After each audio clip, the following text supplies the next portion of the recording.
Have you ever wondered why the Vatican has never officially confirmed where Mary Magdalene is buried, the most important woman in Christianity after Jesus, the first witness to the resurrection according to the 4 canonical Gospels, the apostle of the apostles according to the most ancient traditions, and yet no one knows for certain where her remains rest? There are at least 5 different places in Europe that claim to possess the authentic tomb of Mary Magdalene. 5 basilicas, 5 reliquaries, 5 contradictory traditions, and most disturbing, the Vatican maintains absolute silence about all of them. It confirms none. It denies none. It simply remains silent.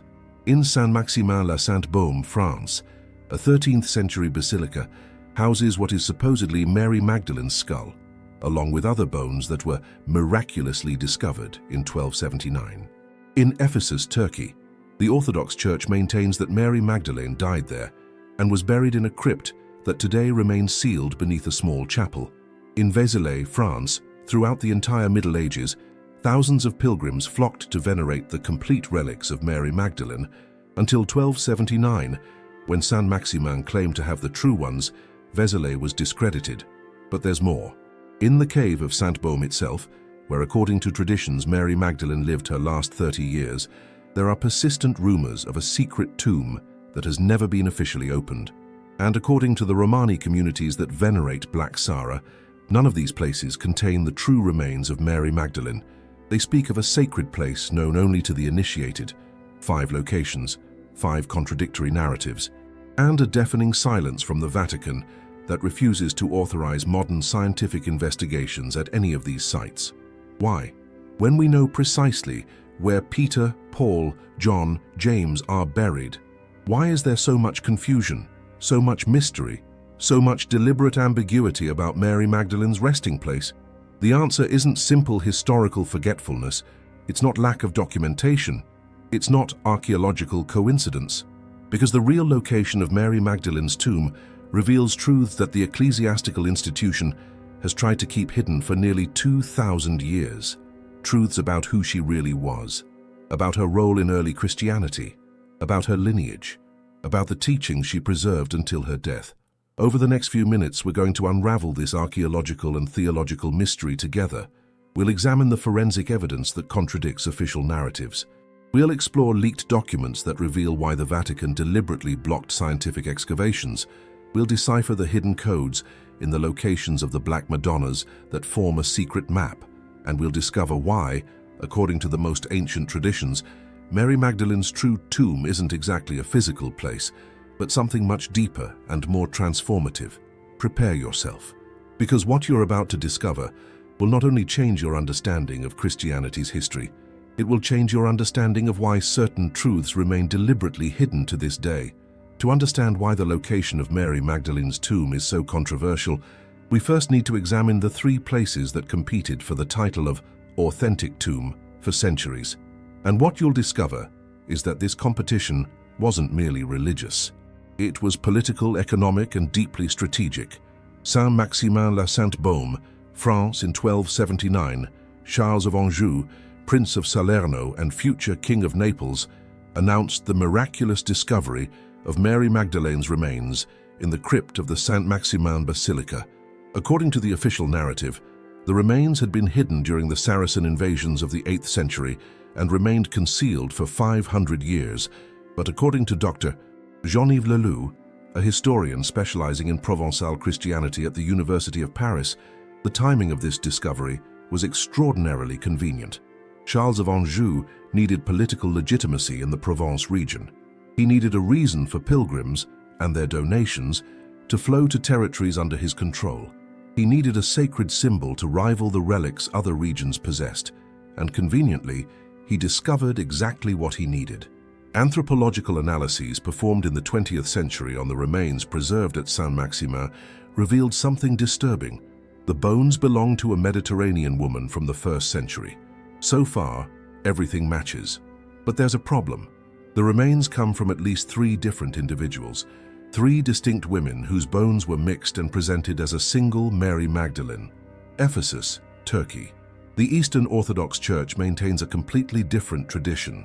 According to texts preserved in Greek monasteries, Mary Magdalene traveled to Ephesus together with the Virgin Mary and the Apostle John after the crucifixion.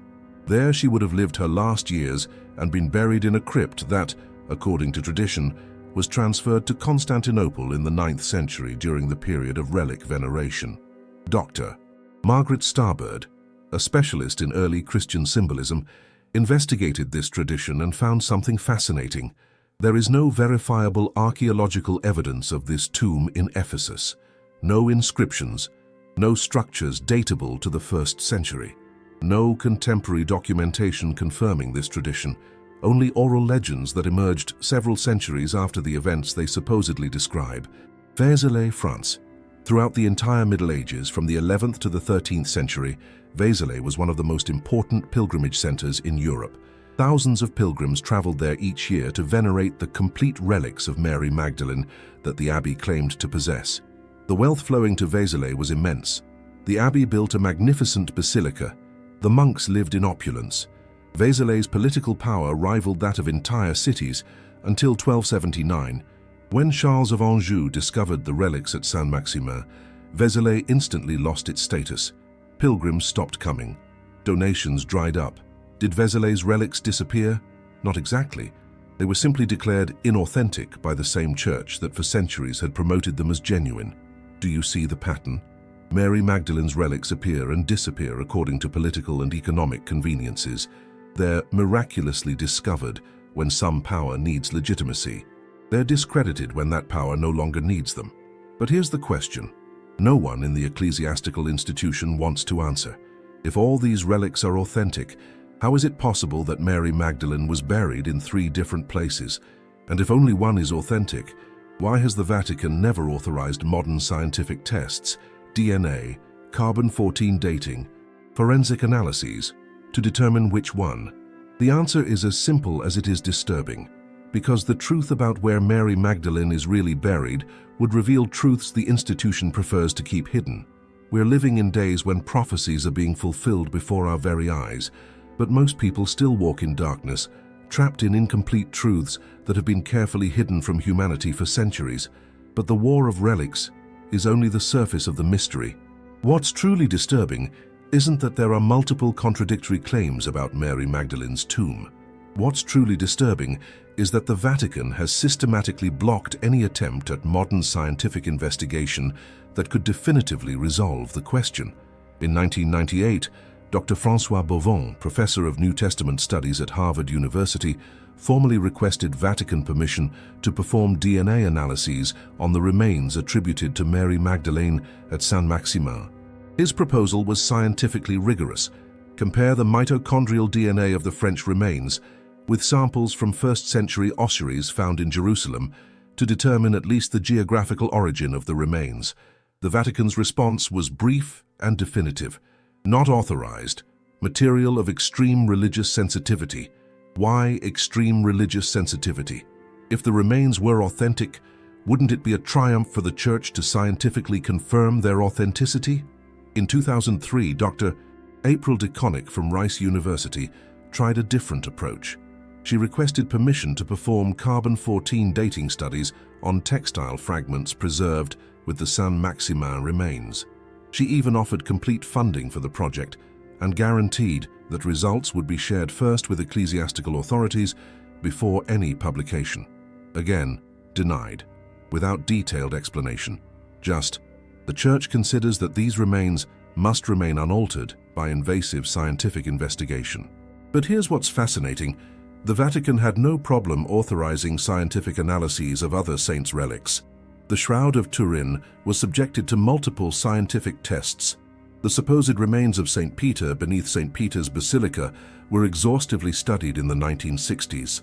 Relics of St. Paul, St. John, and dozens of other saints were analyzed with modern methods. Why is Mary Magdalene the exception? Documents leaked by WikiLeaks in 2015 revealed an internal memorandum from the Vatican Secretariat of State, dated 1997. The memorandum, addressed to several cardinals responsible for ecclesiastical heritage, contained an explicit instruction: maintain controlled ambiguity regarding location and authenticity of remains attributed to Mary Magdalene. Avoid investigations that could generate definitive conclusions, limiting future narrative flexibility. Future narrative flexibility. Translation: the Vatican prefers to deliberately keep the mystery unresolved because any definitive answer would be problematic. If the Saint-Maximin remains were confirmed authentic, the immediate question would be, why are they in France and not in Jerusalem or the Holy Land like the other apostles? This would force the Church to officially acknowledge the tradition of Mary Magdalene's flight to France, which would open doors to questions about why she fled, what she carried with her, and which communities protected her. Questions that, as we explored in previous videos, lead directly to the traditions about Black Sarah and the sacred bloodline. If the remains were declared inauthentic in all the claimed places, an even more disturbing question would arise. Then where is she really buried? And more importantly, why for 2,000 years has no one been able or willing to accurately document the resting place of the most important woman in early Christianity? According to Dr. Bart Ehrman from the University of North Carolina, this deliberate archaeological silence is part of a broader pattern of narrative control over Mary Magdalene. It's not about lack of information, it's about active suppression of information. Every aspect of Mary Magdalene's life that cannot be completely controlled by the official narrative is deliberately left in ambiguity, Ehrman stated at an academic conference in 2018. But the Vatican's silence on scientific excavations isn't the only disturbing aspect of this mystery. There's something even more troubling: explicit orders not to investigate beyond certain physical limits at places associated with Mary Magdalene. Have you ever heard about the Vatican's systematic blocking of scientific investigations into Mary Magdalene? Tell me in the comments. I'm fascinated to know how much true seekers of truth like you know. Your experience can illuminate others who are just awakening to these revelations. Now we come to one of the most fascinating and least known aspects of this mystery: the possible existence of a second tomb in the Saint-Baume cave itself. According to traditions preserved by local Provençal communities, the Saint-Maximin Basilica doesn't contain Mary Magdalene's true remains. It contains relics that were transferred from another place for political purposes in the 13th century. But the authentic remains, according to these traditions, never left the place where she actually died: the sacred grotto of Saint-Baume. The Saint-Baume cave is an extraordinary place. Located at 946 meters altitude in the Saint-Baume Massif, this natural grotto has been a place of uninterrupted pilgrimage since at least the 5th century AD. Local traditions claim that Mary Magdalene spent the last 30 years of her life in this cave, in contemplation and spiritual teaching, before dying there around 63 AD. But here's what's fascinating. Geological studies conducted in the 1980s by Dr. Pierre Sauvé, geologist at the University of Toulouse, revealed something extraordinary. The Saint-Baume cave has a much greater extension than is visible to visitors. There are at least 3 natural chambers, sealed by limestone formations, that have never been officially explored.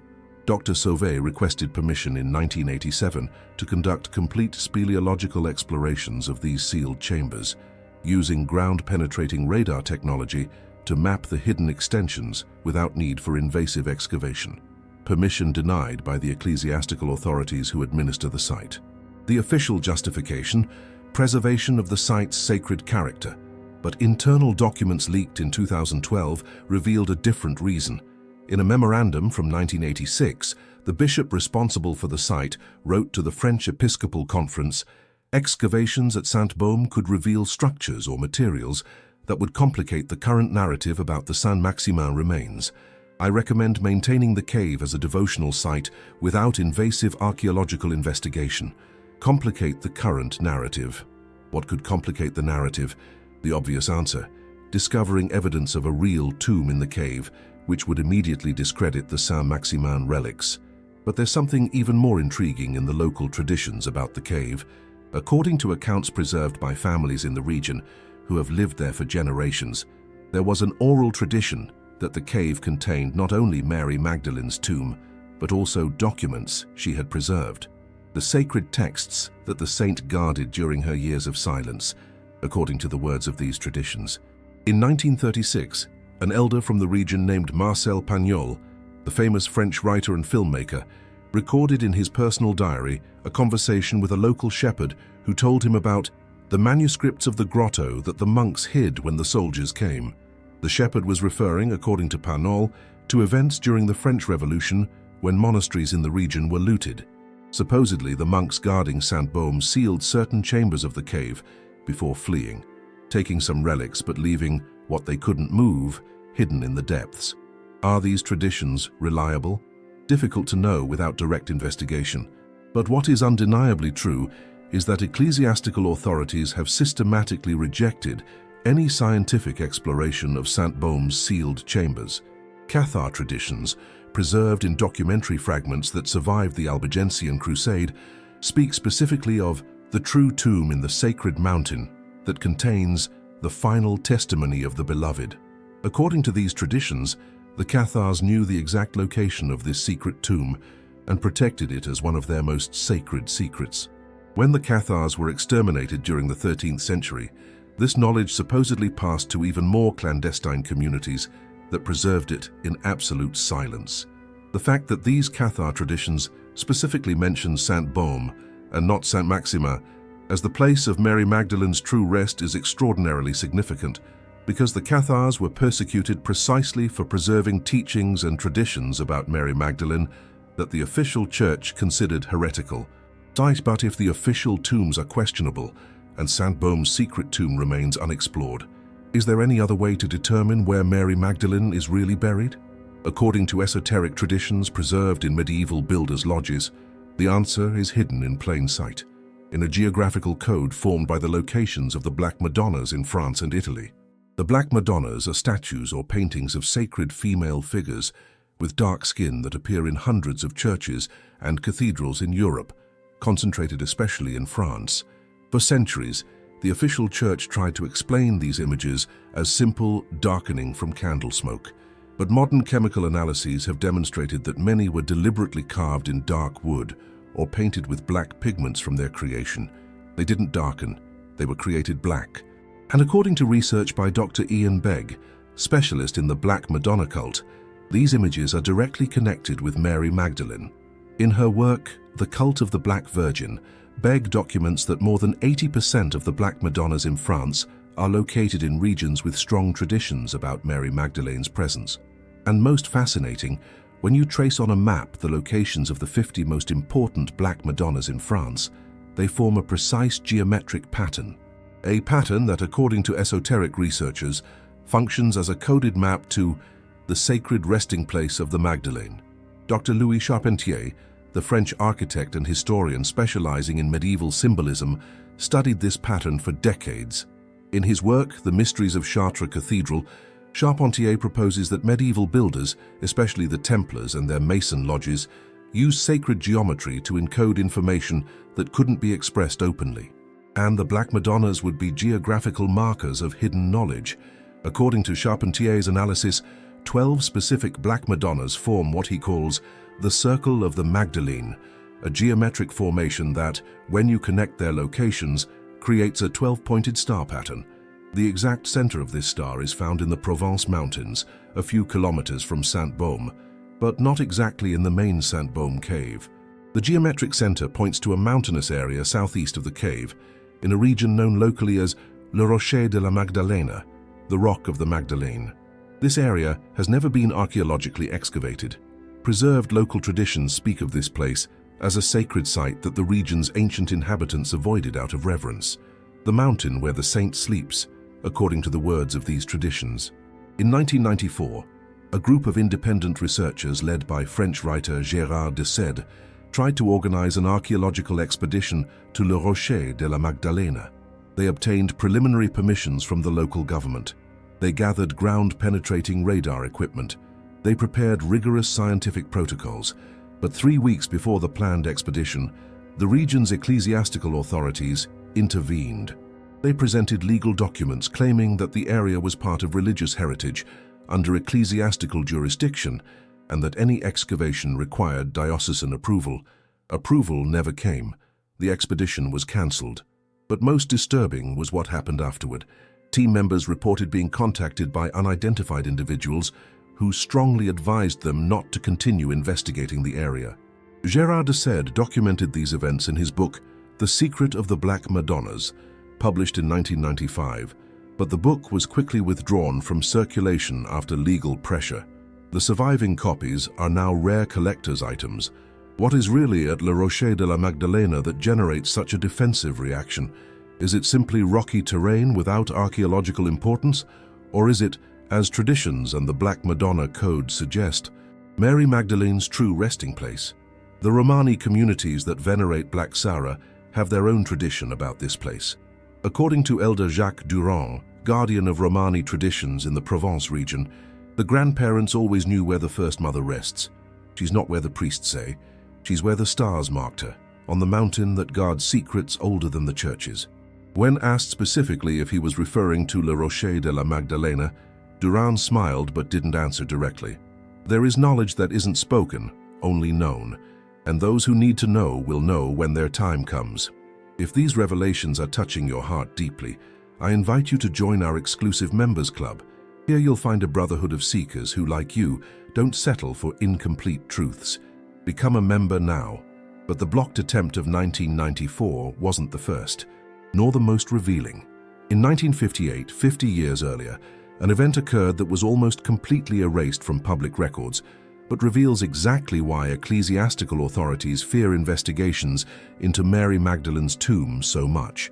Documents declassified in 2018 by the French National Archives revealed the existence of an archaeological expedition that had been completely omitted from official histories. In March 1958, Dr. Henri Breuil, one of France's most prestigious archaeologists and specialist in prehistory, received an extraordinary commission from the French Ministry of Culture to conduct a complete archaeological study of the underground structures beneath the Saint-Maximin-la-Sainte-Baume Basilica. The official reason: verify the medieval building's structural stability to plan restorations. But the declassified documents reveal there was an unofficial agenda: use newly developed radar technology to map the underground chambers and determine if there were hidden spaces that had never been explored. Dr. Breuil and his team worked for 3 weeks in April 1958.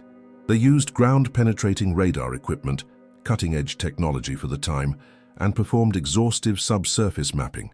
The preliminary results were documented in a technical report dated May 2, 1958. The report, 47 pages long, described the known structures beneath the basilica, the main crypt where relics are displayed, connecting passages, and medieval storage chambers. But on page 34, the report contained an extraordinary observation. Radar indicates presence of anomalous structure approximately 8 meters below current crypt level. Configuration suggests artificial chamber of significant dimensions, approximately 4.6 meters. Does not correspond with patterns of natural geological formation. Access apparently sealed with masonry of indeterminate age. Dr. Breuil recommended in the report conducting exploratory excavations of the anomalous chamber, following strict archaeological protocols. But here's what's extraordinary. Just 1 week after submitting this report, the project was abruptly cancelled. The Minister of Culture issued a formal order: immediate suspension of archaeological investigations at Saint-Maximin. Equipment must be removed from the site. Preliminary report will be classified as sensitive state document. What provoked such an extreme reaction? According to complementary declassified documents, the Bishop of the Fréjus-Toulon diocese, responsible for Saint-Maximin, had intervened directly with the French government. In an urgent letter to the Ministry of the Interior dated May 3, 1958, 1 day after Breuil's report, the bishop argued that additional excavations would represent profanation of sacred ground and generate unnecessary unrest in communities of believers. But the most revealing part of this letter isn't what it says openly. It's what it says in a paragraph marked confidential that was only declassified 60 years later. Discoveries in underground chamber could contradict established narrative about authenticity of relics currently venerated. This would generate theological confusion and questions about historical ecclesiastical decisions. We strongly recommend avoiding any investigation that could produce contradictory evidence. Contradictory evidence. The bishop was explicitly admitting he feared excavations would reveal something that would demonstrate the Saint-Maximin relics weren't authentic, and the French government in the midst of tensions between state and church, decided not to confront ecclesiastical authorities on this issue. The project was cancelled. Dr. Bruey's report was classified, and for 60 years the very existence of this expedition was erased from public records. But here's the question no one has answered. What's in that sealed chamber 8 meters beneath the Saint-Maximin crypt? According to Bruey's report specifications, it's not a natural formation.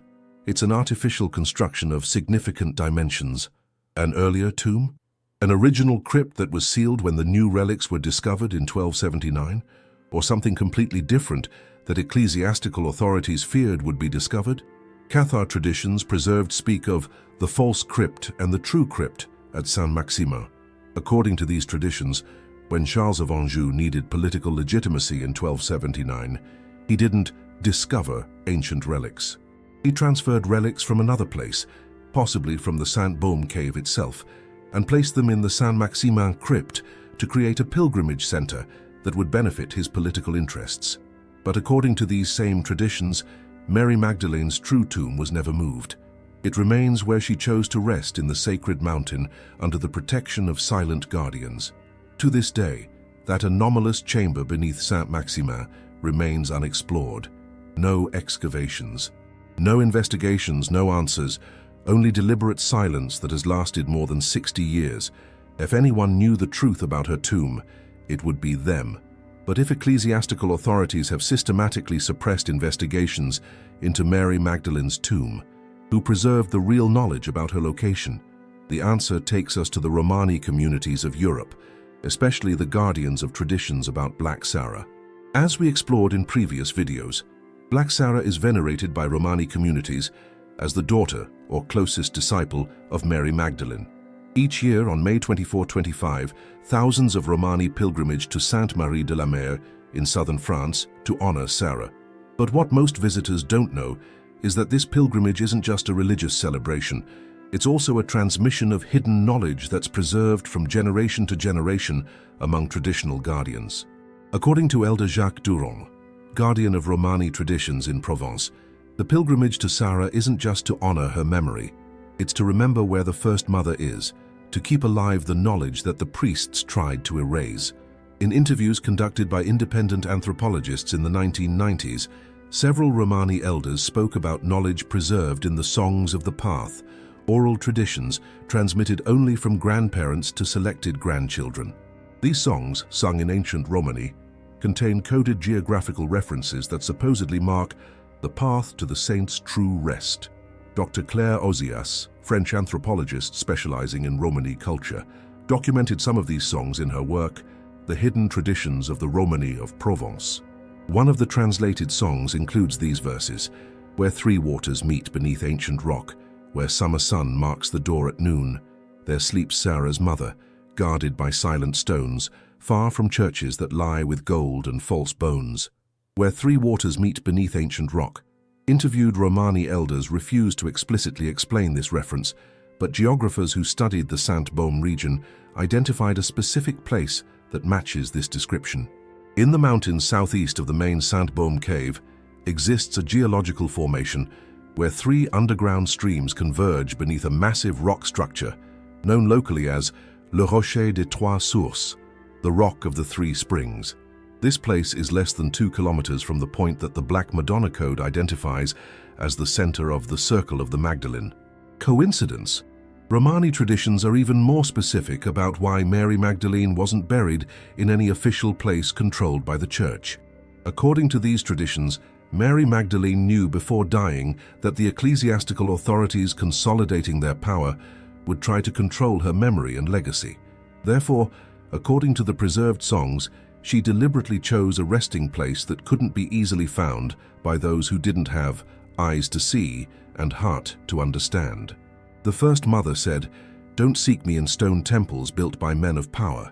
Seek me where earth guards ancient secrets, where water sings eternal truths, where sky touches sacred mountain," according to one of the preserved oral traditions. But Romani communities don't just preserve knowledge about the tomb's location. According to the elders, they also preserve knowledge about what Mary Magdalene left there before dying. Not only her body rests in the sacred place, Also rest the words she guarded during 30 years of silence, the words that Christ gave her, and that she could never speak openly because men of power would have killed her first, Elder Durand related. These guarded words would be, according to traditions, texts that Mary Magdalene wrote during her years in the Saint Baume cave. Texts that would contain the deepest teachings Jesus had transmitted to her, and that were never included in the official Gospels because they challenged the institutional control that Peter was establishing. Romani traditions are clear. These texts remain sealed with her remains, waiting for the prophetic time when humanity will be ready to receive them. And according to these same traditions, that time is approaching. The grandparents said that when the world was ready to hear the complete truth, the earth itself would reveal where the first mother rests. It won't be through men's excavations, but through signs that only the awakened will be able to see, Durand concluded. Where are you watching this video from? It moves me to know these truths are reaching thirsty souls around the world. Write your country or city. Let's form a global network of truth seekers. But beyond oral traditions and esoteric codes, what do modern scientific evidences say about the relics officially attributed to Mary Magdalene? The answer is as revealing as it is disturbing. In 1974, Dr. André Peretti, forensic anthropologist at the University of Marseille, obtained exceptional permission to briefly examine the bone remains preserved at Saint-Maximin. His preliminary analysis, published in an obscure French academic journal, concluded that the remains belonged to a Mediterranean woman, approximate age 50 to 60 years at death, historical period compatible with 1st century AD. So far, everything seemed to confirm authenticity. But in the 1990s, when mitochondrial DNA techniques became available, a group of independent researchers tried to perform more sophisticated analyses. They requested permission to extract small samples from the remains for DNA analyses that could confirm whether all the bones came from the same individual, permission denied by ecclesiastical authorities. However, in 1998, a technician from the forensic laboratory who had worked on the preliminary 1974 analysis revealed something extraordinary in an anonymous interview with a French journalist. According to this technician, the 1974 analysis had been more extensive than was officially published, and the complete results were never revealed because they were problematic for the ecclesiastical narrative. We analyzed samples from multiple bones. Carbon-14 dating results showed date ranges that varied by more than 500 years. Some bones dated from the 1st century, others from the 5th or 6th century. It was impossible for them to belong to the same person, the technician stated. But there's more. In 2003, during restoration work in the Saint-Maximin crypt, workers found additional bone fragments that weren't included in the official reliquary. These fragments were discreetly analyzed by a private laboratory before ecclesiastical authorities took control of them. The results, leaked to independent researchers, showed that these fragments belonged to at least 2 different individuals, both female, but with distinct anthropological characteristics. One was of Eastern Mediterranean type, the other of Western European type. What does this mean? According to Dr. Philippe Charlier, forensic physician and specialist in historical relics at the University of Paris, this confirms what many historians have suspected for centuries. Mary Magdalene's relics at Saint-Maximin are a composition of remains from multiple individuals, probably assembled in the Middle Ages to create a complete set that would satisfy pilgrims' expectations and legitimize the site's claims. This practice wasn't uncommon in the Middle Ages. Demand for relics was so high that the fabrication and composition of relics became an industry. But what's extraordinary in Mary Magdalene's case is that the Church has systematically rejected any modern scientific analysis that could definitively clarify the situation. In 2012, when the French government proposed conducting complete DNA analyses and carbon-14 dating on all relics attributed to Mary Magdalene in France, as part of a national cultural heritage project, the French Episcopal Conference intervened directly. They argued that invasive scientific analyses would represent disrespect to sacred remains and could generate unnecessary controversies affecting believers' faith. Unnecessary controversies. Translation: scientific confirmation that the relics are medieval compositions would destroy centuries of pilgrimage and devotion tradition. But here's the deeper question. If the visible relics are medieval compositions, Does this mean there are no authentic remains of Mary Magdalene anywhere? Or rather, does it mean that the authentic remains are elsewhere, deliberately hidden, never officialized, preserved by communities that knew the ecclesiastical institution would distort and control any relic it could claim? According to traditions preserved by marginal communities, the Cathars before their extermination, Romani communities to this day, the answer is clear. Mary Magdalene's true remains were never in the official church's possession. They were preserved in secret, in the place where she actually died, protected by guardians who understood that her memory should remain free from institutional control. Now we come to one of the most fascinating aspects of this mystery, what the Knights Templar knew about Mary Magdalene's tomb. As we explored in previous videos, the Templars played a crucial role in protecting the sacred bloodline and hidden knowledge about Mary Magdalene. But according to Templar manuscripts that survived the order's destruction in 1307, the Templars also knew the exact location of her true tomb, and they left coded clues so future generations could find it when the prophetic time of revelation arrived. In the French National Archives exists a manuscript known as the Testament of Geoffroy de Charnay, dated 1314, days before Geoffroy was burned at the stake, along with Jacques de Molay, the last Templar Grand Master. This document, written in medieval Latin with insertions in Old French, contains cryptic passages about the three secrets the brothers guarded until death. The third secret specifically refers to Mary Magdalene. The place where the Lord's beloved rests is not where the princes of the church proclaim. It is where the stars marked it, where three waters sing beneath ancient stone, where the black rose blooms in eternal silence. The brothers knew it and guarded it, because its premature revelation would bring renewed persecution to the guardians of the sacred lineage. Where the stars marked it. This phrase is extraordinarily significant because the Templars were known for their advanced astronomical knowledge. According to Dr. Robert Lomas, historian specializing in the Templars at the University of Bradford, this reference suggests the tomb's location is related to some specific astronomical phenomenon. The Templars used astronomical alignments to mark sacred places. The phrase "where the stars marked it" probably refers to a place where some specific stellar configuration, perhaps during solstice or equinox, signals a precise geographical location, Lomas explained at an academic conference in 2015. Is there such a place in the Saint-Baume region? Independent researchers who studied the region's geography and astronomy discovered something extraordinary. During the summer solstice on June 21st, the sun at noon projects direct light through a natural opening in the rocks of Le Rocher de la Magdalena. This light forms a precise beam that illuminates a specific area at the foot of the rock formation for exactly 12 minutes each year. The rest of the year, this area remains completely in shadow due to the configuration of the surrounding mountains. And here's what's fascinating. This phenomenon was only recently documented by nature photographers in 2008. But according to the 1314 Templar manuscript, the Templars already knew about this phenomenon 700 years earlier. Where the stars marked it, where the solstice sun marks the exact location. But the Templar manuscript goes further. It includes what appears to be a prophecy about when this location would finally be revealed.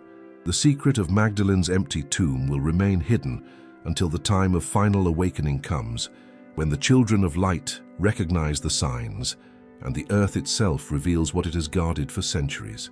It will not be by force of excavation, but by grace of revelation, when those with eyes to see understand that the true tomb guards not only bones, but the key to knowledge that will transform the world. The secret of Magdalene's empty tomb. This phrase has generated debates for centuries. What does empty tomb mean? Some interpret it as a metaphorical reference. The tomb isn't a physical place, but a state of consciousness. Others interpret it literally, that Mary Magdalene's remains were deliberately removed from her original tomb at some point in history and transferred to an even more secret place. But there's a third interpretation preserved in Templar esoteric traditions. Empty tomb doesn't mean it contains no body. It means it contains something much more important than physical relics. It contains the texts that Mary Magdalene wrote during her 30 years of contemplation at Saint-Baume. The secret gospels that were never included in the official canon. The teachings that Jesus transmitted to her and that she preserved until her death. The knowledge that, if revealed, would transform the world, because it would demonstrate that access to the divine requires no institutional intermediaries.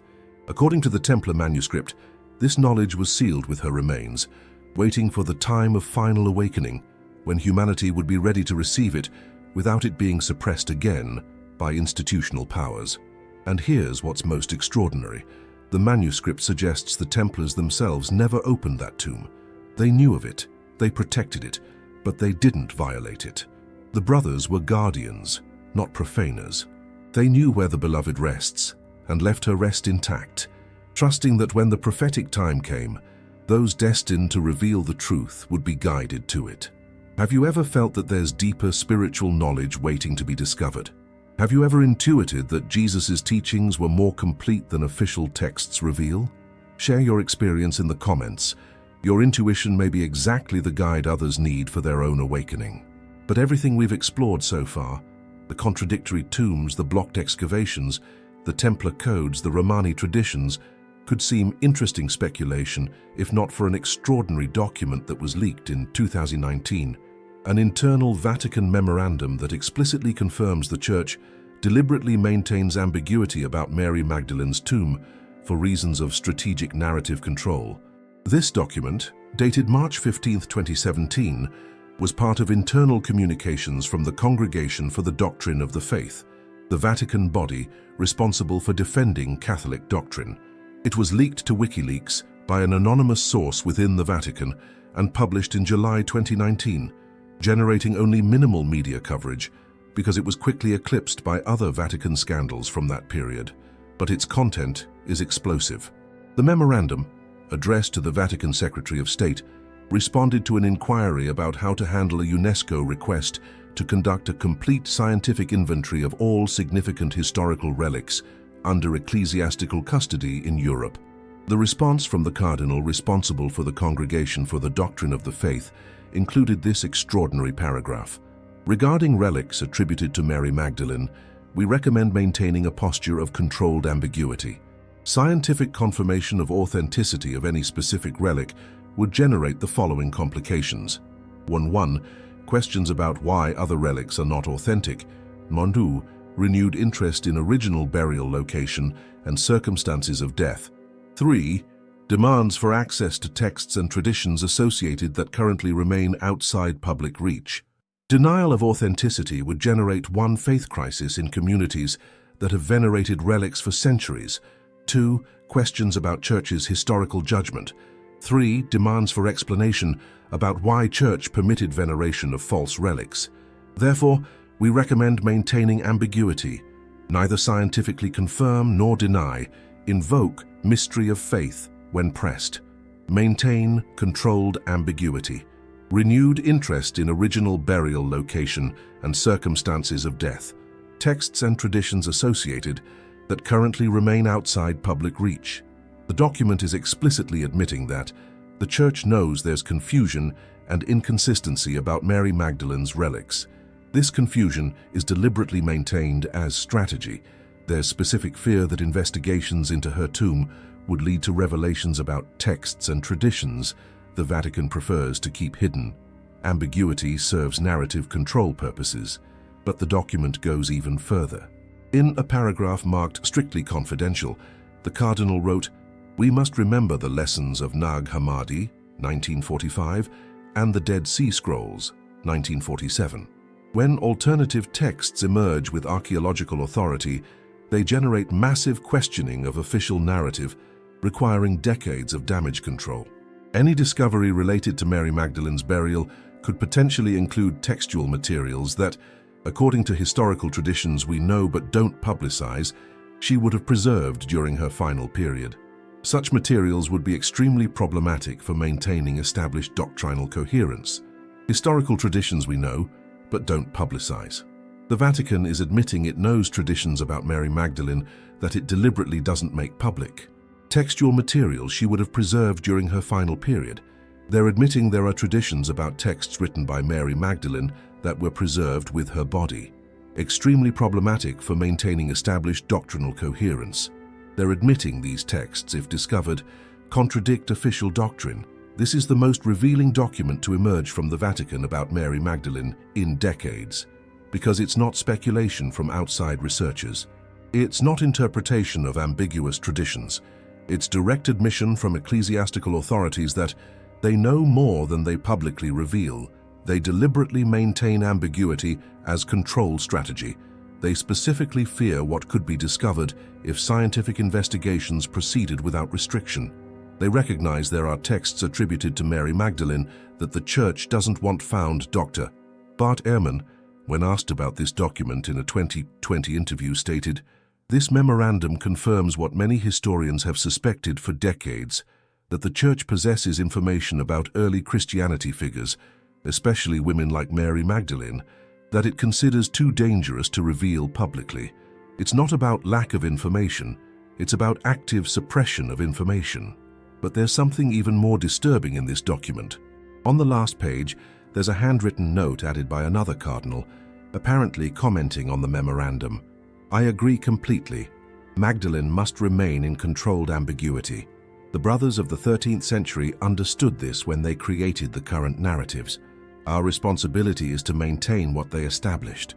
The brothers of the 13th century understood this when they created the current narratives."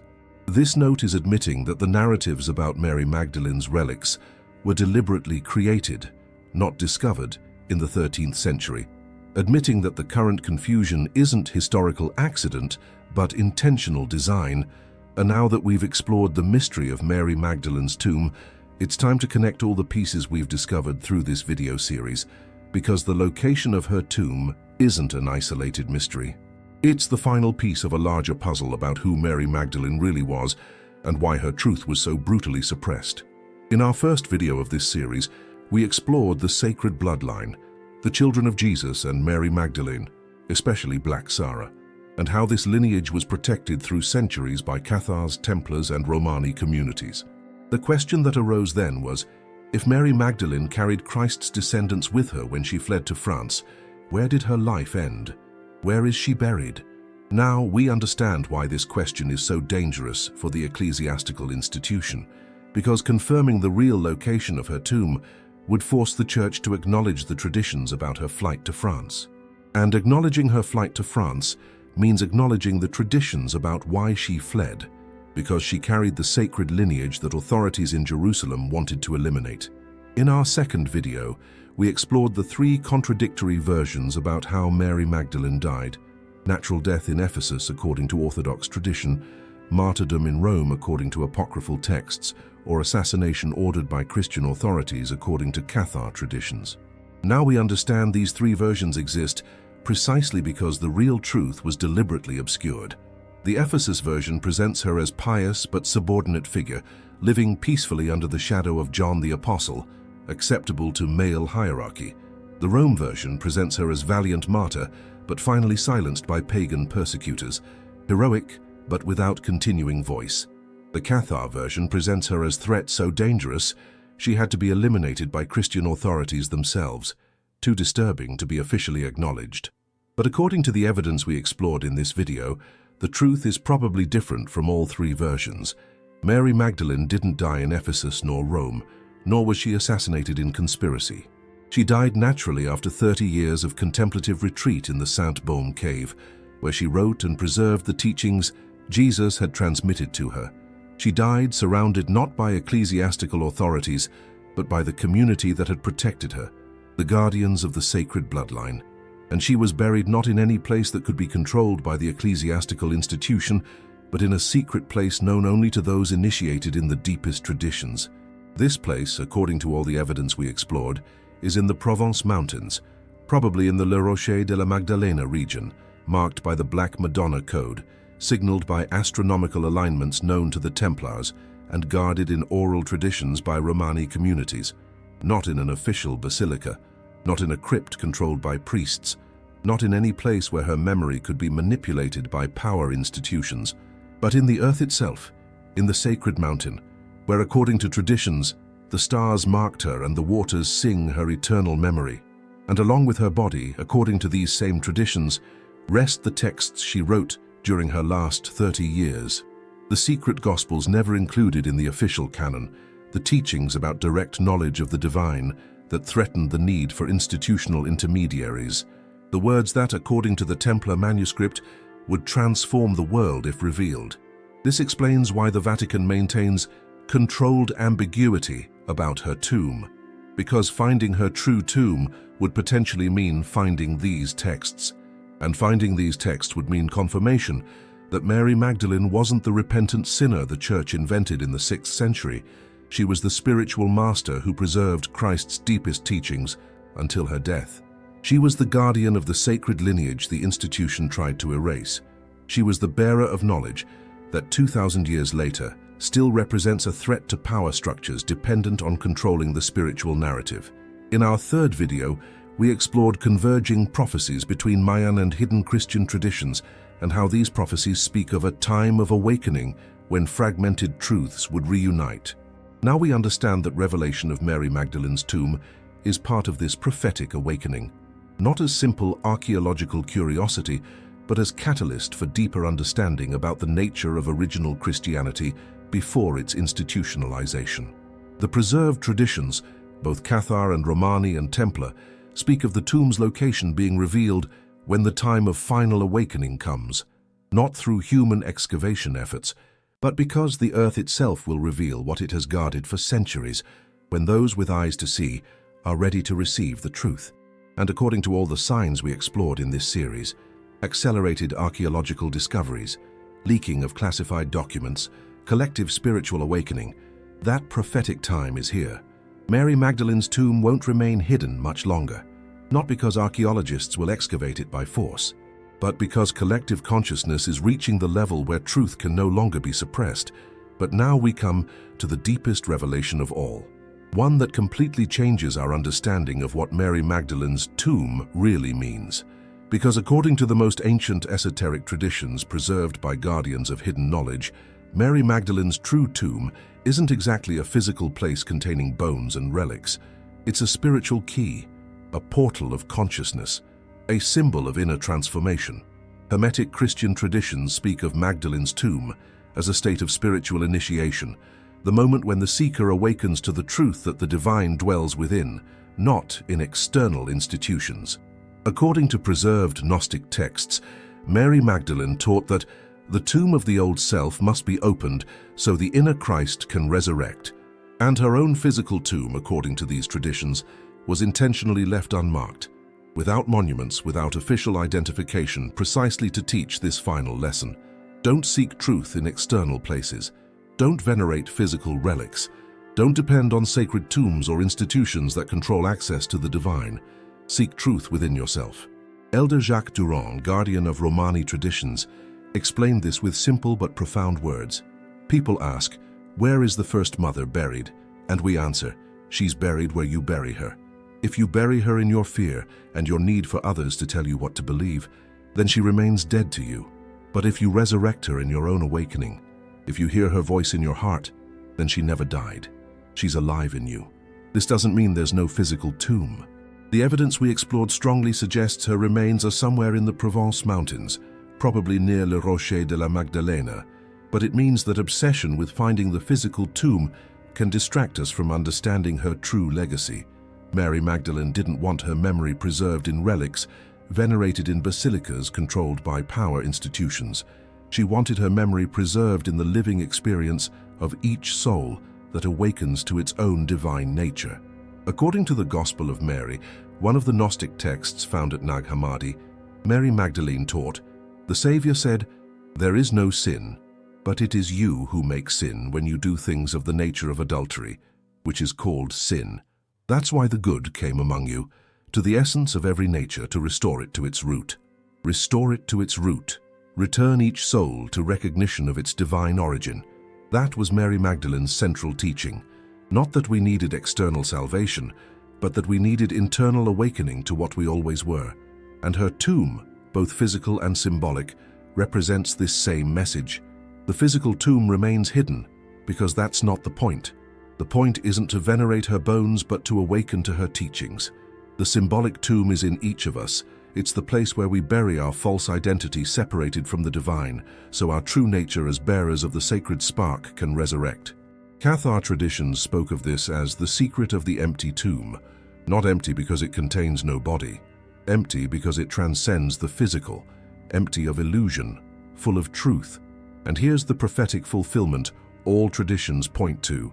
We're living in the moment when this understanding is massively emerging in human consciousness. Millions of people around the world are awakening to the truth that they don't need institutions to mediate their connection with the divine. They're recognizing their own spiritual authority. They're rediscovering the teachings Mary Magdalene preserved, not in texts, though those are also emerging, but in direct experience of inner connection. This is the true discovery of Mary Magdalene's tomb. Not when archaeologists finally excavate in the Provence mountains and find physical remains and possibly ancient texts. That will be important, yes. It will confirm what traditions preserved. It will reveal teachings that were suppressed. But the true discovery is interior. It's when you, the seeker who followed this investigation to this point, recognize that what you were seeking in stories about Mary Magdalene was actually the reflection of your own search for spiritual freedom.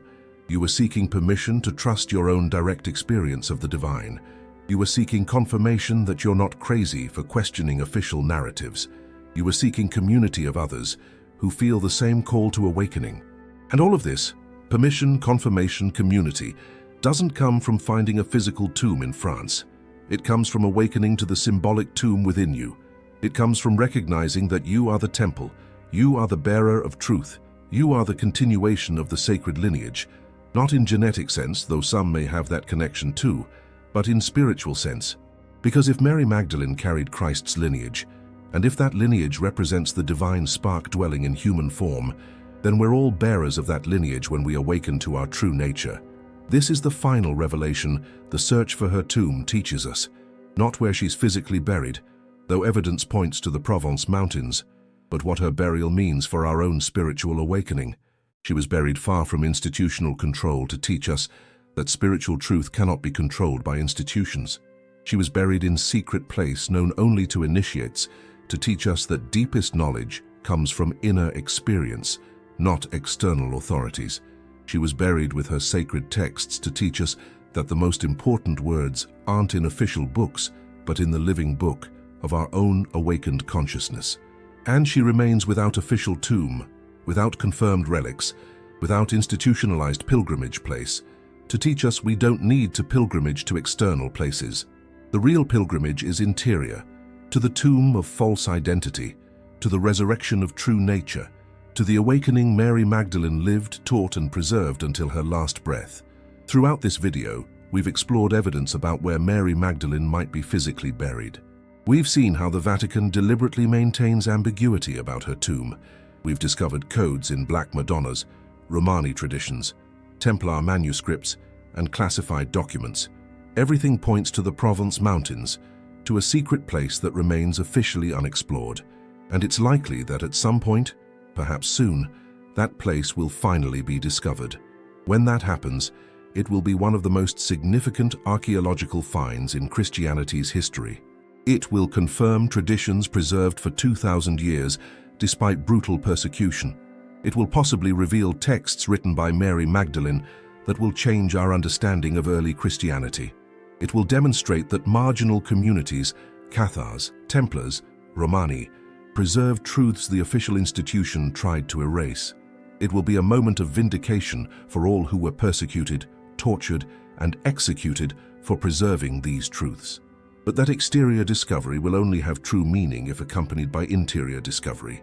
If we recognize that what we're seeking in the mountains of France is the symbol of what we must find within ourselves, because Mary Magdalene didn't live, teach, and die so that 2,000 years later we'd venerate her bones. She lived, taught, and died so that 2,000 years later we'd awaken to the same truth she knew, that the divine dwells within every human being. That we don't need intermediaries to access our own sacred nature, that resurrection isn't a historical event that occurred once 2,000 years ago. It's an awakening that occurs in each soul that recognizes its true identity. This is the truth Mary Magdalene carried until her death. This is the teaching that was buried with her. And this is the revelation emerging in our time, not just because her physical tomb will eventually be discovered, but because millions of souls around the planet are simultaneously awakening to the symbolic tomb within themselves. They're dying to false identity. They're resurrecting to true nature. They're becoming living bearers of the same spiritual lineage Mary Magdalene preserved. And you, if you followed this investigation to this point, are one of them. You're not here by accident. You're here because your soul recognizes the truth these words point to. Because something within you always knew there was more than you were told.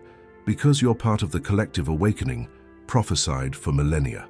The awakening Mary Magdalene initiated 2,000 years ago when she chose to preserve Christ's most dangerous teachings instead of submitting to institutional control. The awakening protected by secret guardians through centuries.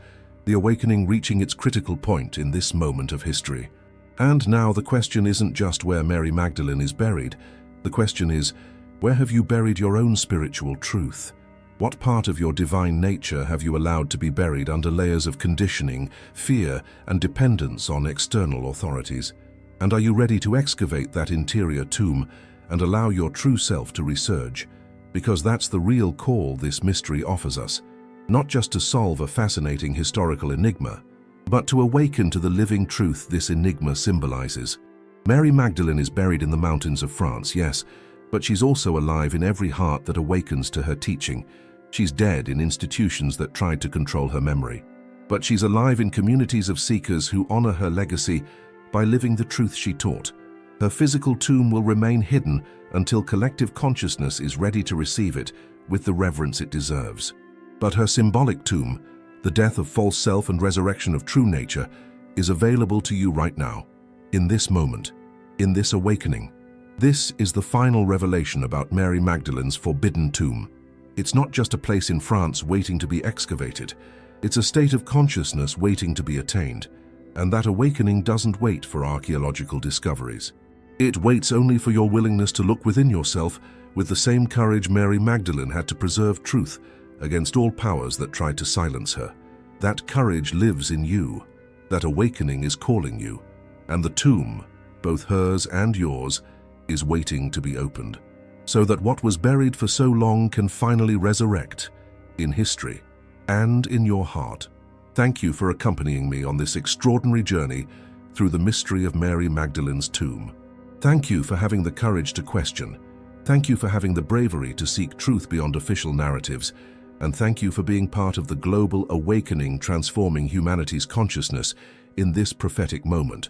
Mary Magdalene's tomb guards its secrets for now, but you don't need to wait for it to be discovered to begin your own awakening, because the truth she preserved isn't only in the mountains of France, it's in you, waiting to be recognized, waiting to be lived, waiting to resurrect. We'll continue unveiling the deepest mysteries of hidden Christianity. Until then, walk in light, seek in truth, and remember, the most important tomb isn't the one we seek in the exterior world. It's the one we open in our interior world, so that what was buried can finally live. Amen.